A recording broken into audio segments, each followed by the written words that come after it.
गुरुचरित्रातील ही कथा ऐकताच अचानक होणारा मृत्यू टळतो आणि कितीही मोठी संकटे दूर पडतात. मनुष्याच्या भाग्यातील दारिद्र्य, साडेसाती, पनौती, मोठे पाप कायमचे पळून जाते. गुरुचरित्रातील ही कथा एकट्याच श्रवण केल्याने मनुष्याला मनोइच्छित फळ मिळते आणि त्यांच्या कुटुंबावर मरेपर्यंत संकट येत नाही. त्यामुळे ही कथा अर्ध्यावर ऐकून सोडून घेण्याची चुकी करू नका, कारण या कथेत इतकी शक्ती आहे की ही कथा तुमचे कितीही मोठे दुःख, कितीही मोठे रोग, कितीही मोठे शत्रू, सतवणारे दुःख सर्वांचा नायनाट करू शकते. त्यामुळे गुरुचरित्रातील ही पवित्र कथा शेवटपर्यंत ऐकत रहा. नक्कीच तुझाही भाग्योदय निश्चित होणार.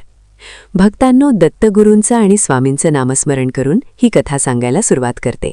श्री गुरुदेव दत्त, श्री स्वामी समर्थ. तुम्ही देखील कमेंट बॉक्समध्ये श्री गुरुदेव दत्त, श्री स्वामी समर्थ श्रद्धेने टाईप करून शांतपणे ही कथा ऐकायला सुरुवात करा.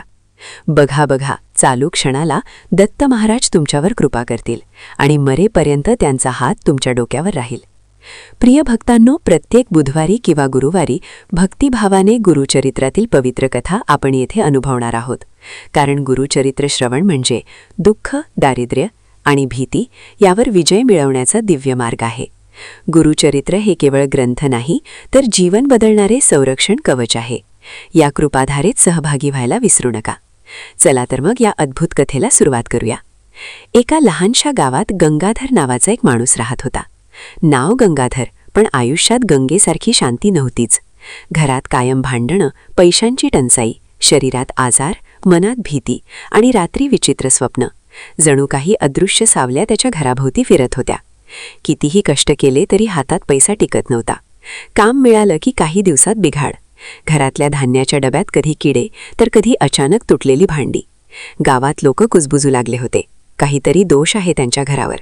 गंगाधरच्या मनात सतत एक प्रश्न घुमत असे, मी कोणते पाप केले आहे? कारण त्याला जाणवत होते, संकटे अचानक येत नाहीत, ती कर्मांच्या सावल्यांवर येतात. पण त्याला आपले पूर्वकर्म आठवत नव्हते. मात्र एक गोष्ट खरी होती, तरुणपणी त्याने आईवडिलांचा अपमान केला होता. एका गरीबाला मदत नाकारली होती आणि लोभाचे चुकीचे व्यवहार केले होते.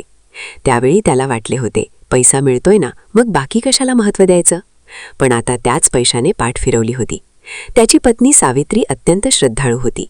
ती रोज घराच्या कोपऱ्यातल्या छोट्याशा देवाऱ्यासमोर बसून श्री दत्त गुरूंचं नामस्मरण करत असे. श्री गुरुदेव दत्त, श्री गुरुदेव दत्त, श्री गुरुदेव दत्त. तिच्या डोळ्यात अश्रू असायचे, पण त्या अश्रूंमध्ये तक्रार नव्हती, होती ती फक्त आर्त प्रार्थना. ती म्हणायचे, गुरुदेव, आमची परीक्षा घ्या, पण आम्हाला सोडू नका. एके अमावस्येच्या रात्री गंगाधरला एक विचित्र स्वप्न पडले.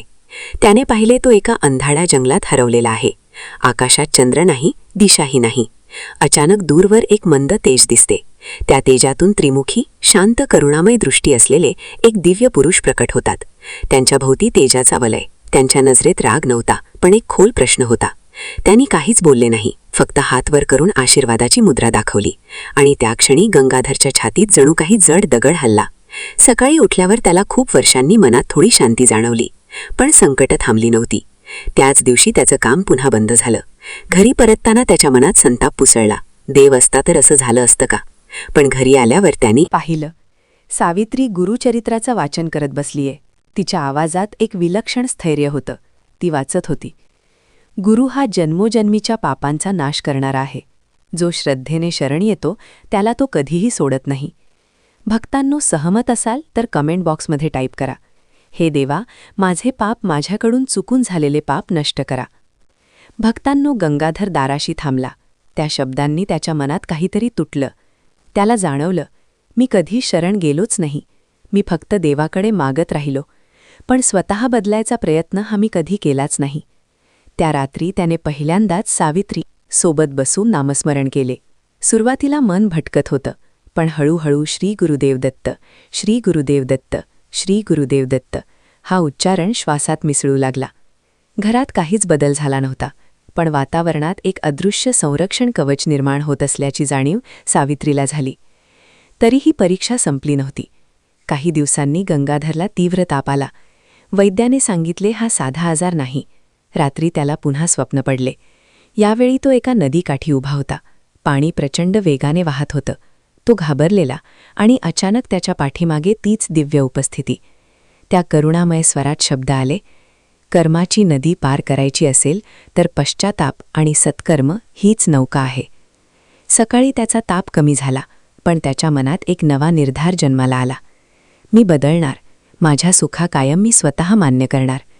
जिथे अन्याय केला गेला तिथे मी शक्य तितकी भरपाई करणार.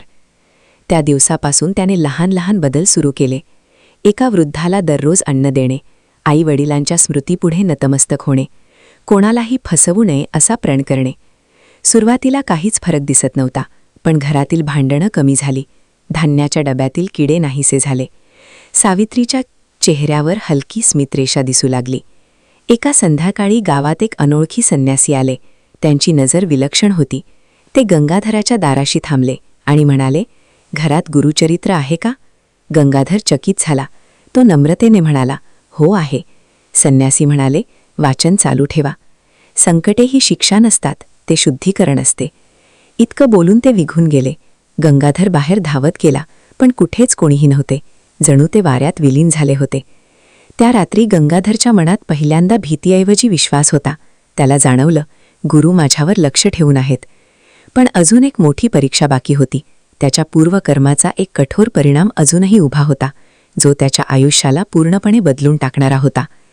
भक्तांनो, प्रत्येक बुधवारी किंवा गुरुवारी भक्तिभावाने गुरुचरित्रातील पवित्र कथा आपण येथे अनुभवणार आहोत. कारण गुरुचरित्र श्रवण म्हणजे दुःख, दारिद्र्य आणि भीती यावर विजय मिळवण्याचा दिव्य मार्ग आहे. गुरुचरित्र हे केवळ ग्रंथ नाही, तर जीवन बदलणारे संरक्षण कवच आहे. या कृपाधारेत सहभागी व्हायला विसरू नका. या कथेत शेवटपर्यंत आमच्यासोबत रहा. बघा, तुमच्या कोणत्याच इच्छा अपूर्ण राहणार नाहीत. भक्तांनो, गंगाधराच्या आयुष्यात थोडासा बदल जाणवू लागला होता, पण वादळ अजूनही पूर्णपणे शांत झाले नव्हते. जणू आकाश निरभ्र व्हायच्या आधी काळे ढग शेवटचा जोर लावत होते. त्याने सत्कर्म सुरू केले, नम्रता स्वीकारली, नामस्मरण अंगीकारले, पण पूर्वकर्माचे एक कठोर बी अजूनही उगवायचे बाकी होते. एके दिवशी गावात एक वृद्ध मनुष्य आला. त्याच्या चेहऱ्यावर वेदना होत्या. तो थेट गंगाधराच्या दारासमोर थांबला. गंगाधरने त्याला ओळखले. हा तोच माणूस होता, ज्याला वर्षांपूर्वी त्याने कर्जाच्या नावाखाली फसवले होते. त्यावेळी लोभाने त्याचे घर हिसकावून घेतले होते. वृद्धाची अवस्था पाहून गंगाधरच्या छातीत पश्चातापाचा जळजळता दाह उठला. वृद्धाने शांत पण ठाम आवाजात विचारले, तुला आठवते का माझं घर? हे शब्द जणू वज्राघात होते. सावित्री दारात उभी होती. गंगाधरच्या डोळ्यातून अश्रू ओघळू लागले. तो वृद्धाच्या पायाशी बसला आणि म्हणाला, मी पाप केलं, मला क्षमा करा. त्या क्षणी त्याला जाणवलं, संकट बाहेरून येत नव्हतीस, ती आतल्या अन्यायातून उभी राहिली होती. गावकऱ्यांसमोर त्याने जाहीर केलं, जे आहे ते त्यालाच मी आता परत देतो आहे. त्याने घराचे कागद परत केले. स्वतः छोट्या झोपडीत राहायला गेला. लोकांनी त्याला मूर्ख म्हटलं, काही जण हसले देखील. पण त्या रात्री त्याच्या मनात वर्षानुवर्षानंतर पहिल्यांदा गाढ शांतता उतरली. त्या रात्री पुन्हा स्वप्न आले. तोच दिव्य प्रकाश, त्रिमुखी दत्तात्रेय मूर्ती त्याच्याकडे पाहत होती. यावेळी त्यांच्या नजरेत समाधान होते. एक करुण स्वर ऐकू आला, जिथे अन्यायाचा त्याग होतो तिथेच कृपेचा उदय होतो. पुढील काही दिवसात अद्भुत बदल घडू लागले. गंगाधरला गावातील मंदिरात लहानशी सेवा मिळाली, रोज दिवा लावल्याची. पैशात मोठा फायदा नव्हता, पण मनात समाधान होते. सावित्रीच्या चेहऱ्यावर तेज वाढत गेले. घरात पूर्वीसारखी भांडणं थांबली. जणू अदृश्य काळो हलका होत होता. पण अचानक एक नवीन संकट उभं राहिलं. गावात अफवा पसरली, गंगाधरवर वाईट शक्ती आहे. काही लोक म्हणू लागले की त्याच्या घराजवळ रात्री सावल्या दिसतात. गंगाधरच्या मनात पुन्हा भीती डोकावली. सावित्री शांतपणे म्हणाली, भीती ही श्रद्धेची परीक्षा असते. त्या रात्री दोघांनी मिळून गुरुचरित्राचे अखंड वाचन सुरू केले. प्रत्येक अध्यायासोबत त्यांना जाणवत होतं, जणू घराभोवती प्रकाशाचे कवच तयार होत आहे. नामस्मरणाचा नाद भिंतीवर आदळून पुन्हा त्यांच्या हृदयात परतत होता. अचानक वाऱ्याचा प्रचंड झोत आला. दिवा विझला, पण त्याच क्षणी त्यांच्या मनात श्री गुरुदेव दत्त, श्री गुरुदेव दत्त, श्री गुरुदेव दत्त हा नाद अधिक प्रखर झाला आणि काही क्षणातच वारा शांत झाला. घरात पुन्हा स्थिरता आली. गंगाधरला जाणवलं, वाईट शक्ती बाहेर नसतात, त्या भीतीत असतात आणि जिथे नाम आहे तिथे अंधार टिकत नाही. त्या दिवसापासून गावातल्या लोकांचा दृष्टिकोन बदलू लागला. जे त्याला दोष देत होते ते आता म्हणू लागले, त्याच्या चेहऱ्यावर काहीतरी दिव्य शांतता आहे. कर्मफळाचा कठोर धडा त्याने स्वीकारला होता. आता कृपेची पहाट उगवत होती. दत्तगुरूंची कृपा घरावर हवी असेल तर श्रद्धेने आज मनोमन त्यांना हाक मारा. कमेंट बॉक्समध्ये विश्वासाने लिहा, श्री गुरुदत्त माझे रक्षण करा. गंगाधरची झोपडी लहान होती, पण त्या झोपडीत आता समाधानाची श्रीमंती वसली होती. पूर्वी मोठ्या घरातही बेचैनी होती, आता छोट्या जागेतही शांती होती. हेच गुरुचरित्र तत्वज्ञान होतं. बाह्य संपत्तीपेक्षा अंतःकरणाची शुद्धी मोठी. एक दिवस मंदिरात एक श्रीमंत व्यापारी आला. त्यांचा मुलगा गंभीर आजारी होता. अनेक वैद्य औषधं करूनही फारसा फरक पडत नव्हता. व्यापाराच्या डोळ्यात हतबलता होती. मंदिरातील पुजाऱ्याने सांगितले, इथे एक माणूस आहे जो श्रद्धेने गुरुचरित्र वाचतो, त्याच्याकडून प्रार्थना करून घे. व्यापारी गंगाधरकडे आला. पूर्वीचा लोभी गंगाधर असता तर कदाचित मोबदला मागितला असता, पण आता तो बदलला होता. त्याने शांतपणे मुलाच्या नावाने गुरुचरित्राचा एक अध्याय वाचला आणि प्रार्थना केली, गुरुदेव, हा मुलगा निरापराध आहे, त्याच्या पालकांच्या अश्रूंवर दया करा. त्या रात्री व्यापाऱ्याचा मुलगा हळूहळू बरा होऊ लागला. काही दिवसात तो पूर्णपणे ठीक झाला. व्यापारी आश्चर्यचकित झाला. तो मोठी रक्कम घेऊन गंगाधरकडे आला. गंगाधरने ती रक्कम स्वतःसाठी न ठेवता मंदिराच्या दुरुस्तीसाठी दिली. गावकऱ्यांना धक्का बसला, पण त्या क्षणी सर्वांना जाणवलं, हा माणूस आता पूर्वीसारखा राहिलाच नाही. हळूहळू गंगाधरच्या आयुष्यात आर्थिक स्थैर्य येऊ लागलं. मंदिरातून मिळणाऱ्या सेवेत वाढ झाली. लोक त्याच्याकडे सल्ल्यासाठी येऊ लागले. पण सर्वात मोठा बदल पैशात नव्हता, तो त्याच्या चेहऱ्यावरच्या तेजात होता. एके रात्री त्याला पुन्हा स्वप्न पडले. विशाल प्रकाश, त्रिमुखी दत्तमूर्ती त्याच्यामोर उभ्या. यावेळी त्यांनी स्पष्ट शब्दात सांगितलं, दारिद्र्य हा केवळ पैशाचा अभाव नसतो, तो श्रद्धेचा अभाव असतो. जिथे नाम आहे तिथे लक्ष्मी स्वतः येते. सकाळी उठल्यावर त्याच्या मनात खात्री होती, मी एकटा नाही.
सकाळी आश्चर्यकारक बदल झाला. सावित्रीची वेदना कमी होऊ लागली. वैद्यही चकित झाले. काही दिवसात ती हळूहळू उठून बसू लागली. जणू एखाद्या अदृश्य हाताने तिला मृत्यूच्या दारातून परत आणले होते. गंगाधरच्या डोळ्यातून कृतज्ञतेचे अश्रू वाहू लागले. त्याला जाणवलं, ही केवळ औषधांची ताकद नव्हती, ही तर कृपेची छाया होती. पण या परीक्षेने त्याला एक मोठा धडा मात्र नक्की दिला. श्रद्धा म्हणजे फक्त सुखात केलेलं नामस्मरण नाही. श्रद्धा म्हणजे दुःखाच्या ज्वाळेतही न ढळणारा विश्वास. त्या दिवसानंतर गंगाधरच्या मनात शंका उरलीच नाही. त्याला खात्री झाली, गुरु कधीही आपल्या भक्ताला सोडत नाहीत, जरी परीक्षा कितीही कठीण असली तरीही. गावात सावित्रीच्या बरे होण्याची बातमी पसरली. लोक म्हणू लागले, ही तर चमत्कारिक कृपा आहे. पण गंगाधर शांत होता. त्याला माहीत होतं, चमत्कार बाहेर घडत नाही, तो आतल्या श्रद्धेत जन्मतो. आता त्याच्या आयुष्यातील पुढील टप्पा सुरू होणार होता, जिथे फक्त स्वतःच्या घरापुरती नव्हे तर संपूर्ण गावासाठी गुरुकृपेचा प्रवाह वाहणार होता. तुमच्या घरावर संकटांचे ढग जमले असतील तर आज भीतीला नव्हे तर दत्तगुरूंना शरण जा. आजची कथा दत्तगुरूंच्या 3 भक्तांना शेअर करून कमेंटमध्ये श्रद्धेने लिहा, श्री दत्तगुरू माझ्या कुटुंबाचे रक्षण. भक्तांनो, भक्ती वाढवल्याने भगवंत प्रसन्न होतात. सावित्री मृत्यूच्या दारातून परत आल्यापासून गंगाधरच्या मनात श्रद्धेचा दीप अधिक तेजस्वी झाला होता. पण प्रत्येक आध्यात्मिक उन्नतीच्या आधी एक सूक्ष्म युद्ध घडतं, बाहेर नव्हे तर अदृश्य स्तरावर. आणि या युद्धाची साहेल आता गावात लागली होती. गावात अचानक विचित्र घटना घडू लागल्या. रात्री कुत्री अनावर भुंकू लागायची. काही लोक म्हणू लागले की मंदिराजवळ काळी छाया दिसते. एका शेतकऱ्याच्या घरात अचानक आग लागली. लोकांच्या मनात भीती वाढू लागली आणि काहींच्या कुजबुजेत पुन्हा गंगाधरचं नाव आलं. याच्या बदलानंतरच या गोष्टी सुरू झाल्या. गंगाधरच्या मनात वेदना झाली. मी पुन्हा दोषी ठरणार? एका क्षणासाठी त्याच्या मनात जुनं अस्थैर्य डोकावलं. पण लगेच त्याला जाणवलं, जेव्हा प्रकाश वाढतो तेव्हा अंधार शेवटचा प्रयत्न करतो. एके रात्री मंदिरात दिवा लावून तो घरी परतत होता. आकाशात अमावस्येचा काळोख दाटला होता. अचानक त्याला पाठीमागे पावलांचा आवाज ऐकू आला. तो थांबला की आवाज थांबायचा, तो चालू लागला की आवाज पुन्हा सुरू. त्याच्या अंगावर शहारा आला. पण यावेळी तो पळाला नाही. त्याने डोळे मिटले आणि नामस्मरण सुरू केलं. श्री गुरुदेव दत्त, श्री गुरुदेव दत्त, श्री गुरुदेव दत्त. क्षणभरात वाऱ्या प्रचंड झोत झाला.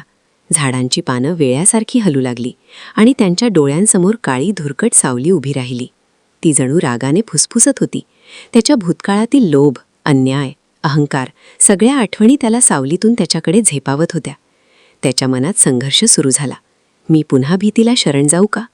पण पुढच्या क्षणी त्याच्या कपाळावर जणू थंड हात स्पर्शून गेला. त्याने डोळे उघडले.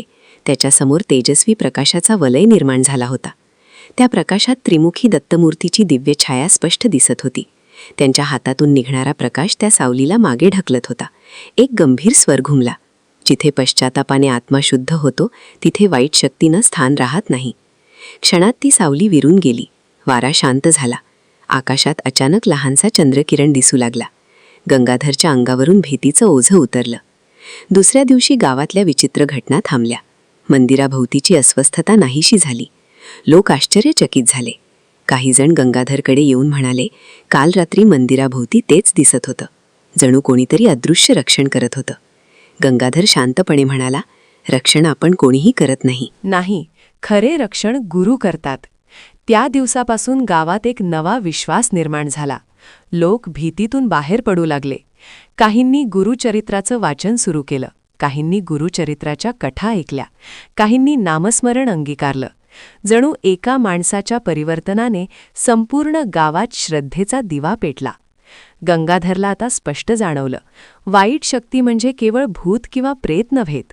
त्या आपल्या भीती, लोभ आणि अहंकाराच्या सावल्या आहेत. आणि गुरुचरणी शरण गेल्यावर त्या सावल्या आपोआप नाहीशा होतात. त्या रात्री त्याने देव्हाऱ्यासमोर नतमस्तक होत मनात म्हटलं, गुरुदेवा, माझं आयुष्य तुमच्या सेवेसाठी अर्पण आहे. भक्तांनो, आता पुढचा टप्पा अधिक विलक्षण होता. कारण गुरूंची कृपा फक्त संरक्षणापुरती नव्हे तर समृद्धी आणि आध्यात्मिक उन्नतीसाठी प्रकट होणार होती. जर तुमच्या जीवनात अदृश्य अडथळे, भीती किंवा नकारात्मकता जाणवत असेल तर आज दत्तगुरूंना हाक मारा आणि त्यांच्या संरक्षणावर विश्वास ठेवा. तुमच्यासमोर दिसणाऱ्या घंटीवर क्लिक करा, कारण असे केल्याने या पवित्र कथा सर्वात पहिले तुमच्यापर्यंत पोहोचतील. आणि कमेंटमध्ये श्रद्धेने लिहा, श्री गुरुदत्ता, माझ्या घराभोवती कृपेचा कवच धरा. भक्तांनो, वाईट सावल्या नाहीशा झाल्यानंतर गावात शांततेचा श्वास परतला. पण गंगाधरच्या मनात एक नवी जाणीव जन्माला आली होती. आता माझं जीवन फक्त माझ्यासाठी राहिलेलं नाही. त्याला जाणवत होतं की गुरु त्याच्याकडून काहीतरी मोठं कार्य करून घेणार आहेत. पण ते काय हे त्याला उमगत नव्हतं. एके दिवशी पहाटेच्या वेळी तो मंदिरात बसून ध्यान करत होता. वातावरण पूर्ण शांत होतं. फक्त पक्ष्यांचा मंद किलबिलाट आणि धूपांचा सुगंध दरवळत होता. अचानक त्याच्या श्वासाची लय बदलली. मन अतिशय स्थिर झालं. जणू वेळ थांबला आणि त्या गाढ शांततेत त्याला एक स्पष्ट करुणामय स्वर ऐकू आला. गंगाधरा, श्रद्धा फक्त स्वतःसाठी ठेवू नको. जिथे दुःख आहे तिथे नामाने सर्व काही नष्ट होऊ शकतं. त्याने डोळे उघडले. समोर मंदिरातील दत्तमूर्ती पूर्वीसारख्याच होत्या, पण त्यांच्या डोळ्यात आज जणू अधिक जिवंत करुणा दिसत होती. त्याच्या अंगावर रोमांच उभे राहिले. त्या दिवसापासून त्याने ठरवलं, रोज संध्याकाळी गावकऱ्यांसाठी गुरुचरित्राचं सामूहिक वाचन करायचंच. सुरुवातीला 4-5 लोक आले, काही जिज्ञासेने, काही शंकेने. पण गंगाधर जेव्हा वाचत असे तेव्हा त्याच्या आवाजात अनुभवांची ताकद असायची. तो फक्त शब्द वाचत नव्हता, तो स्वतःच्या आयुष्यातील सत्य सांगत होता. कसं वाईट कर्मांचं फळ भोगावं लागतं, कसा पश्चातापाने मार्ग बदलला आणि कशी कृपेने सावल्या नाहीशा झाल्या. हळूहळू लोकांची संख्या वाढू लागली. एका विधवेने सांगितलं की तिच्या घरातील सततची भांडणं कायमची थांबली. एका तरुणाने सांगितलं की त्याला नोकरीची संधी मिळाली. लोक म्हणू लागले, या नामात काहीतरी आहे. पण गंगाधरला माहीत होतं, नामात काहीतरी नाही, सर्व काही आहे. एकी रात्री सामूहिक वाचनानंतर एक वृद्ध संन्यासी तिथे आले. त्यांचा चेहरा तेजस्वी पण डोळे अतिशय शांत. त्यांनी काही वेळ शांतपणे बसून नामस्मरण केलं. वाचन संपल्यानंतर ते गंगाधराजवळ आले आणि म्हणाले, तुला आठवतंय का जंगलातलं स्वप्न? गंगाधर स्तब्ध झाला. हे स्वप्न त्यांनी कोणालाही सांगितलं नव्हतं.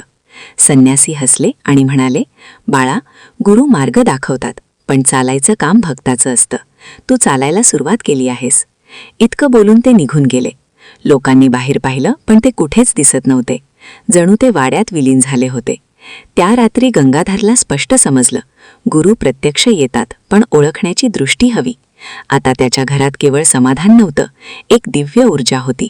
सावित्रीच्या चेहऱ्यावर मातृशक्तीचं तेज झळकत होतं. झोपडीभोवती जणू अदृश्य संरक्षण कवच कायम उभं राहिलं होतं. पण गुरूंचं मार्गदर्शन इथे थांबणार नव्हतं.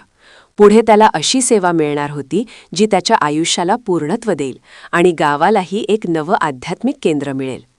गंगाधर आता फक्त एक भक्त नव्हता, तो गुरुकृपेचा वाहक बनत होता. गावात सामूहिक गुरुचरित्र वाचन सुरू झाल्यापासून वातावरणात सूक्ष्म बदल जाणवत होता. जिथे आधी कुजबूज, संशय आणि भीती होती, तिथे आता विश्वास, शांतता आणि एकमेकांना मदत करण्याची भावना निर्माण झाली होती. गंगाधर आणि सावित्रीची झोपडी आता केवळ झोपडी नव्हती, ती आशेचा दीप बनली होती. तरीही आर्थिक स्थिती पूर्णपणे सुधारलेली नव्हती. दिवस जात होते, सेवा चालू होत्या, पण हातात मोठी संपत्ती नव्हती. सावित्री कधीकधी म्हणायचे, आपण समाधानी आहोत, पण गावातल्या अनेकांना अजूनही अन्न, औषध, आधार हवा आहे. तिच्या शब्दात करुणा होती. एके दिवशी गावात प्रचंड दुष्काळाची साहल लागली. पावसाने पाठ फिरवली, शेतकऱ्यांची पिकं करपली, लोकांच्या चेहऱ्यावर पुन्हा काळजी उमटली. काहींनी म्हणायला सुरुवात केली, आता काय होणार? त्या रात्री गंगाधर देव्हाऱ्यासमोर बसला. त्याच्या मनात प्रश्न होता, गुरुदेव, इतक्या लोकांचा भार कसा उचलू? त्याने डोळे मिटले, नामस्मरण सुरू केलं आणि त्या शांत अवस्थेत त्याला एक विलक्षण अनुभूती झाली. जणू घरभर मंद सुवास पसरला. त्याने डोळे उघडले. देव्हाऱ्यातील दिव्याचा प्रकाश नेहमीपेक्षा अधिक तेजस्वी वाटत होता. सावित्रीने हळू आवाजात सांगितले, आज माझ्या स्वप्नात एक तेजस्वी स्त्री दिसली. ती म्हणाली, जिथे गुरूंचं नाम असतं तिथे लक्ष्मी स्वतः येते. दुसऱ्या दिवशी अनपेक्षित घटना घडली. दूरच्या शहरातून एक व्यापारी गावात आला. त्याने ऐकलं होतं की इथे सामूहिक गुरुचरित्र वाचन चालतं आणि लोकांच्या आयुष्यात बदल घडतो. तो मंदिरात आला आणि शांतपणे वाचन ऐकत बसला. त्याच्या डोळ्यात पाणी आलं. वाचन संपल्यावर तो गंगाधर जवळ आला आणि म्हणाला, मी अनेक ठिकाणी फिरलो, पण अशी शांतता कधीच अनुभवली नाही. मला या गावासाठी काहीतरी करायचं आहे. त्याने गावासाठी विहीर बांधण्याची आणि मंदिराच्या परिसरात अन्नछत्र सुरू करण्याची जबाबदारी घेतली. गावकऱ्यांना विश्वास बसत नव्हता. काही दिवसात विहीर तयार झाली. पाण्याचा पहिला प्रवाह जमिनीवर आला तेव्हा लोकांच्या डोळ्यात आनंद अश्रू होते. जणू दुष्काळाच्या छातीतूनच कृपेचा झरा उगवला होता. अन्नछत्र सुरू झालं. दररोज अनेकांना अन्न मिळू लागलं आणि विशेष म्हणजे अन्न कधीच कमी पडत नव्हतं. कितीही लोक आले तरीही भांडे भरलेलेच दिसायचे. गावात चर्चा सुरू झाली, ही तर गुरुकृपेची लीला आहे. गंगाधर शांतपणे म्हणाला, जिथे लोभ संपतो तिथे लक्ष्मी स्थिरावते. त्याला आता स्पष्टपणे समजलं होतं. पूर्वी दारिद्र्य केवळ पैशांचं नव्हतं, ते मनाचं होतं. आज पैशांची श्रीमंती आली होती, पण त्याहून मोठी गोष्ट म्हणजे दानाची वृत्ती जन्माला आली होती. लक्ष्मी केवळ धनरूपाने नव्हे तर समाधान, ऐक्य आणि विश्वास रूपाने गावात स्थिरावली होती. एके संध्याकाळी सूर्यास्ताच्या वेळी गंगाधर मंदिराच्या पायऱ्यांवर बसला होता. आकाश केशरी रंगात न्हालं होतं. त्याच्या मनात एक खोल कृतज्ञता उमटली. त्याने मनोमन म्हटलं, गुरुदेव, तुम्ही माझ्या दारिद्र्याचा नाश केला नाही, तर तुम्ही माझ्या अहंकाराचा नाश केला, म्हणूनच लक्ष्मी आली. त्या क्षणी मंद वारा वाहिला. देव्हाऱ्यातील घंटा हलकीशी वाजली.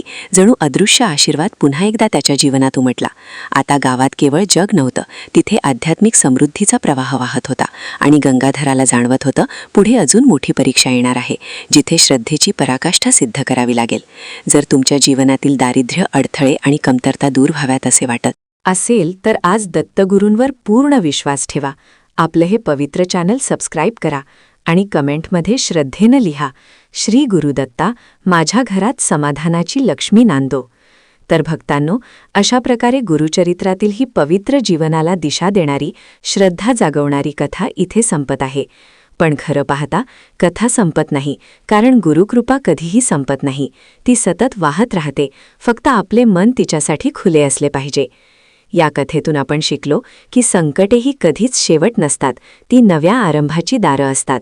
श्रद्धा, सेवा आणि नामस्मरण यांच्यापुढे दारिद्र्य, आजार, भीती, नकारात्मक शक्ती, चिंता काहीच टिकू शकत नाही. गुरूंच्या चरणी ठेवलेली प्रार्थना कधीही वाया जात नाही. उशीर होईल पण न्याय होतोच. प्रिय भक्तांनो, इथून पुढे प्रत्येक बुधवारी किंवा गुरुवारी सायंकाळच्या मंगळवेळेत भक्तिमय प्रहरात गुरुचरित्रातील अशाच पवित्र, चमत्कारमय आणि जीवन बदलणाऱ्या कथा आपण येथे ऐकणार आहोत. कारण गुरुचरित्र ऐकणे म्हणजे केवळ कथा ऐकणे नाही, तर ते मनशुद्धी, पापशालन आणि संकट निवारणाचे साधन आहे. म्हणून विनंती आहे, या पवित्र कथा ऐकण्यासाठी येथे यायला विसरू नका. प्रिय भक्तांनो, हे केवळ एक चॅनल नाही, हे गुरुकृपेचे एक छोटेसे माध्यम आहे, जेथे आपण सगळे भक्त एकत्र येतो, एकत्र नामस्मरण करतो. भक्तांनो, आजची कथा सांगताना माझ्याकडून काही शब्दात, भावनेत किंवा उच्चारात चूक झाली असेल तर मोठ्या मनाने मला क्षमा करा, कारण मी तुमच्यातीलच एक साधी भक्त आहे. गुरुकृपेचा संदेश पोचवण्याचा एक छोटासा प्रयत्न करत आहे. आजची कथा तुम्हाला भावली असेल, मनाला स्पर्श करून गेली असेल, तर तिला आशीर्वाद म्हणून एक लाईक जरूर द्या आणि कमेंट बॉक्समध्ये दत्तगुरूंचा, श्रीपाद श्रीवल्लभांचा आणि स्वामी समर्थाईचा जयघोष करायला विसरू नका. तुमचे नामस्मरण म्हणजेच तुमचा खरा सहभाग आहे. स्वतःची आणि आपल्या कुटुंबाची काळजी घ्या. श्रद्धा जपा, नामस्मरण सोडू नका. श्री स्वामी समर्थ, श्री गुरुदेव दत्त. दिगंबरा दिगंबरा, श्रीपाद वल्लभ दिगंबरा. जय श्रीकृष्ण. राधे राधे. भगवान भोलेनाथांच्या हृदयात वसणाऱ्या माता पार्वतीला प्रणाम असो. भगवान विष्णूंच्या हृदयात वसणाऱ्या माता लक्ष्मीला प्रणाम असो.